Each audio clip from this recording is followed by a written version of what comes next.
Well, good morning, everybody. Today's video is all about training design and how you can be very successful in that art and process. So today I want to talk to you about the 3 pillars of successful training design or workshop formulation, so to speak, right? So first thing I'd encourage you to do, grab a pen and write this out, is think about ultimately if you are designing a training, what is the outcome that you are looking to create? So this model is essentially the OAV model. The OAV model. And the O stands for outcome. Now, here's the deal, folks. A lot of times, many people will think about, okay, what do I want to teach them? And, what theory, what knowledge do I need to tell them? But great trainers, great facilitators, great designers actually think about it a little bit differently. And they start with the end in mind. And they ask themselves, or they ask the client, or probably both, ultimately, looking back 3 to 6 months in the future, how would you know that this training is successful? And they rapidly and meticulously write down what would that actually look like for the client and actually think about, okay, where are you now? Where do you want to be? Where are you now and where do you want to be? So it's not about just what do you want to teach them. It's ultimately working with the client, working with the audience and thinking, okay, what are your current problems or challenges and where do you want to be in the future and how can I help you solve those or resolve those as your trainer or putting together a program to help you with those, right? So the first one, number one, if you're designing a program, focus on the outcome and then work backwards, okay? So the next criteria, the next pillar for great training design is that of A, for activity. Now, that is all about thinking, what are the activities? What are the experiences? What are the,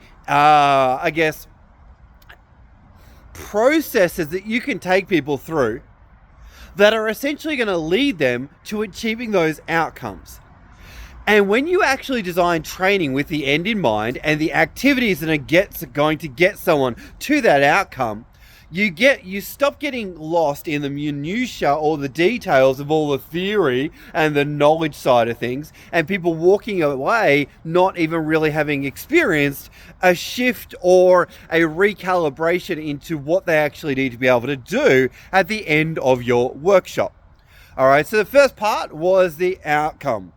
The second part is the activities. What activities are actually going to lead towards that outcome? Now, the third thing is verify. So V stands for verify. Now, essentially, this is just getting yourself into the habit of asking yourself the question, what else do I need? What else do I need? All right. Now, that's simply the idea of when you're setting up for your workshop, asking yourself the question, what else do I need or what else do I need to check, right?